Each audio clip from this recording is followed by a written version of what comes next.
about what if the USA broke up into all 50 states? We'll be starting in the year 2024. Let's just say for some reason, Joe Biden, the current president of the United States, says, you know what? I'm too old. Let's suspend all elections and all 50 states are now independent. Also, Puerto Rico and all U.S. territories are independent too.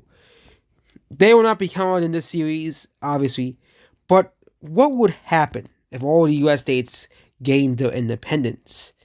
And now that's like, what? The one state that would be happy about this is Texas. Well, interference of the federal government, Texas will continue to do what Texas does best. They will continue to build the border wall and do all of those extreme border plans they have been wanting to do for a while. This causes migration illegally from Mexico, from wherever else people have been coming from, to not come. But now Texas has to build a wall alongside New Mexico. Why is this?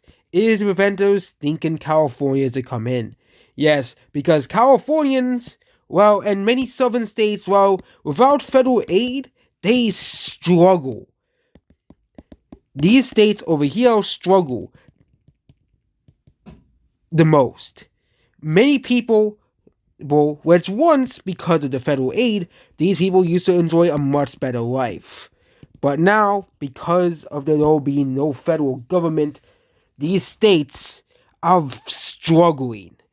The states of Arkansas, Louisiana, Mississippi, Alabama, South Carolina, Georgia, Tennessee, and North Carolina create a new alliance called the New Confederate Alliance. This is basically just mostly to prevent them from collapsing as well. California, however, is a state that California and Nevada, however, struggle the most. Nevada is probably the worst off of the two. Nevada has no water and nothing. Nevada ascends into civil war. Las Vegas declared its independence. Also, a bunch of far-right rebels rise up in the north. This causes the far-right rebels to seize a lot of this worthless land that no one lives on as well. Meanwhile, Las Vegas basically just wants to be separated from Nevada. The Nevadan government collapses so hard, Nevadan refugees flee to California and Arizona and Oregon and Idaho. However, Utah shuts off any plans of refugees. Also, European nations also accept refugees from Nevada as well. Nevada also then now Carson City and these are in Reno declared their independence, so this is another portion of Nevada to gain their independence. So basically, Nevada will be split between 3 countries after the war is over. Nevada's civil war, where it was brutal. This caused around 20% of Nevada's population to either die or flee the state. There's now a far-right Nevada, Las Vegas and Reno and Carson City here, or the state of Rousseau. So, another problematic thing happens in Oregon. The people in Eastern Oregon and Western Oregon do not want to be together. Because these are now sovereign nations, Idaho finally can enact the Greater Idaho Plan. This part of Oregon, which is the eastern portion, wants to basically be away from the rest of the state. It also causes the eastern portion of Washington to declare it away as well. This causes this Greater Idaho movement to finally secede off the ground. These areas joined Idaho, leaving Oregon and Washington to be basically just separated from the rest of the states. Here, this causes these 2 states to basically be separated. So it's already a lot of drama in the West Coast. California, however, is struggling the most. California has the most diverse population, which for California may not actually be the best thing in the world. As often kind of like with the Soviet Union, and you have diverse ethnicities, you have diverse political factions, and California collapses very quickly. And also California has the biggest problem California, however, has is the lack of water. There is no water in California. California has been struggling with this even with the federal government. This causes California to break into several cultural and regional ethnic lands as well, which includes a separate, okay, come on. Yeah, and LA to be a separate area. This part of California to be a separate independent. So the first state is a mostly white northern state here. San Francisco Valley will still remain kind of like Singapore. This will be mostly white area. This will be a Hispanic area. This will be another Hispanic area, and LA will remain LA. So basically, this is what happens to California. They still struggle with the main problem, water, especially these southern states here. These northern states, however, decide to say, you know what? We're gonna make ourselves an alliance. All these far-right identitarian states basically form a new alliance. Basically saying, hey, we don't have to take orders from the US government anymore, so we can be as racist as we want. This causes these countries to get a lot of sanctions from the rest of the states here, even the conservative states. Here. That's what happens in these areas here. Next is the Dakotas. There was no reason to have two separate Dakotas, so the Dakotas unite into a single country. This isn't too surprising, and still no one lives here, so good luck, Dakotas. Another problem happens in New York. Without the federal government, why is New York the way it is? These people and these people are very different. So what happens is basically they split apart. Southern New York basically becomes just New York, and Northern New York becomes... I actually don't know what to call it, but basically Northern New York gets like some new name as well. And also, Northern New Jersey will join too. This will cause the basically dissolution of New Jersey, kind of the most pointless state in the U.S. as well. Also, the Philadelphia and Baltimore and D.C. areas declare their own states and countries here, which causes the dissolution and pointless existence of Maryland to basically disappear. This part becomes a part of Pennsylvania. I always hated Maryland's borders, so I think doing America a service here by getting rid of Maryland's awful borders here. And also we'll be giving this to Delaware. There is no reason for the state of Maryland to exist, so the state of Delaware finally gets a cohesive border with the rest of the country. So North Carolina and the newly formed Virginia state joined the new Southern Alliance to basically recreate the Confederacy. The new Confederacy and the far-right states over here basically create a new alliance.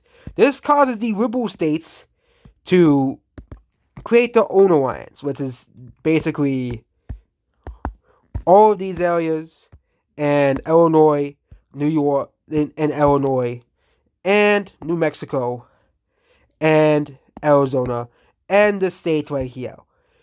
The only state is this neutral Central Valley state. It's because they're just Switzerland now. So this is basically a neutral state.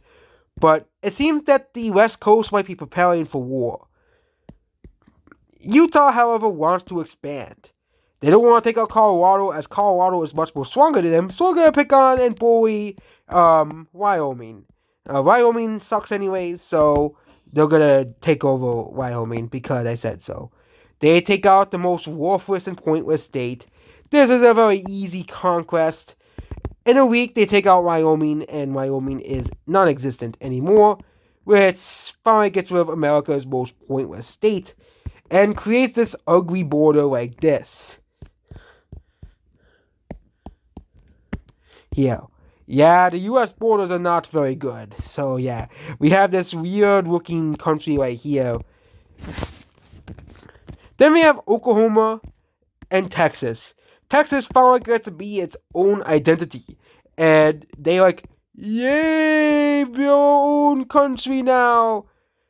Texas basically creates an alliance with Oklahoma. That's basically all that happens. And Oklahoma becomes basically the best friends of Texas. So, many of these Midwestern states, they become agricultural powerhouses. Except for one state. Illinois has a pretty big problem. The rest of the state, though, still doesn't like the politics of Chicago. They basically elect the other political party of Illinois, the conservative political party, basically try to get themselves in power, but even then they still can't win, even with 90% support of here. However, Chicago does, vote in the liberal candidate. This causes the southern portion of the state to basically say, screw you, and they declare war on the Chicago area. However, the Chicago area needs help from Wisconsin and Indiana fast, and Wisconsin and Michigan do, however, come to the aid with food and stuff, which causes Illinois to push back the rebels. This is a pretty bad war for the rebels, and the rebels basically get pushed back all the way towards here, and they basically just pushed back all the way towards here. This is basically puts the rebel state into two, and the Illinois rural areas lose, and they are forced to stay in the state. The far-right alliance basically says, hey, Montana, can you join? They say, Same thing with Utah. Utah says no. And Colorado, of course, doesn't want to join, and even joins the liberals in the liberal coalition as well. However, Nebraska joins. Yeah, they get the most useful of allies. Nebraska. Yeah, Nebraska is the only state that really supports this, alongside the Confederacy. But the Confederacy, they are a separate alliance in itself. However, Montana doesn't want to join. This causes the alliance to declare war on Montana.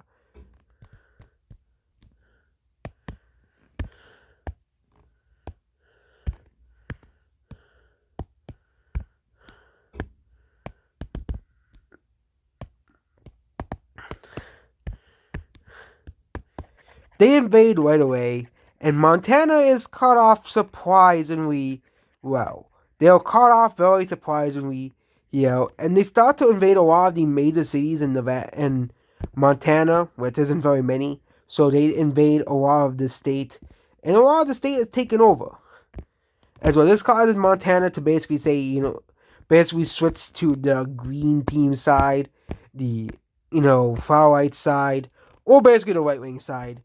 The identity, the far right, the far right side here, and this causes more countries to say, hey, we want to join this too. So several states join this side, including the former Confederacy as well.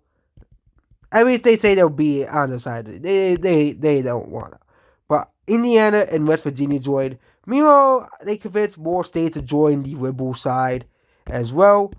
And this starts a massive rift in the United States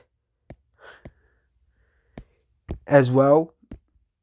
Basically creating a crossroads between the liberal and conservative states. Florida, however, stays neutral because of Florida. This causes a massive war between the red and the blue team. The Confederate Alliance also joins the war as well, causing this to be the second war, the Great U.S. War. This causes them to invade this part of Illinois, and this causes Wisconsin to be invaded, as well. Completely being surrounded, this Nevadan state gets invaded relatively quickly. However, with the help of the EU, they were able to invade very quickly. The blue side is able to invade this portion of the country pretty quickly. So this side of California is being invaded. There's no one lives here, so it's not very It's not very hard. It's area of Nevada, like no one lives here, so it's not a very hard invasion as well. However, Pennsylvania, which they were happy they gained all this land, starts to invade DC, and they defeat DC relatively quickly. They also invade these states here, but this is basically the best the far right's ever gonna do as well, as they lose the backing of the South because they see that they don't want to do anything. So the South basically says, you know what, we don't want to help you anymore.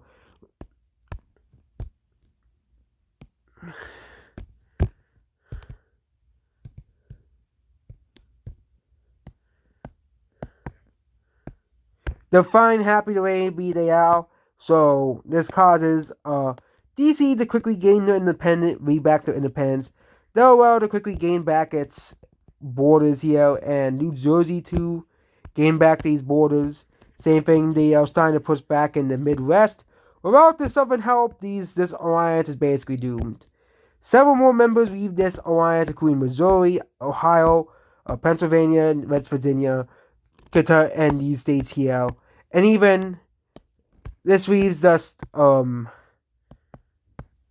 Indiana all alone.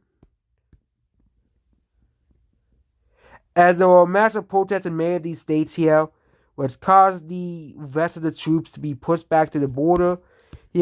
Indiana is all alone, and they just say, you know what, we're going to make a peace treaty with the rest of the Midwest. The rest of the Midwest also leaves the war. Also, New England leaves the war, and they don't see any real benefit in this anymore.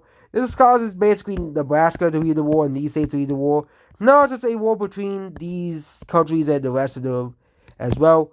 They basically start to invade here as well. Rebels, of course, break out against the far-right governments in these states and say, we don't want this government anymore. We want a more moderate government, and this causes these states to basically collapse almost certainly once they realize they have to meet the demands of the new governments. So that's the potential alternate future of the United States.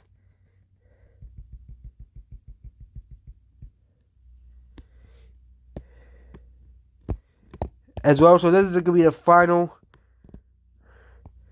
I could make a series out of this, obviously. This is also a very big possibility. I'm just doing random experiments at this moment, as I'm not really going to want to continue my Civ 5 series. So we'll be doing random series videos to see if they do well. And this causes there's probably much more interesting things that could happen as well. But yeah, that's about this video here. Goodbye.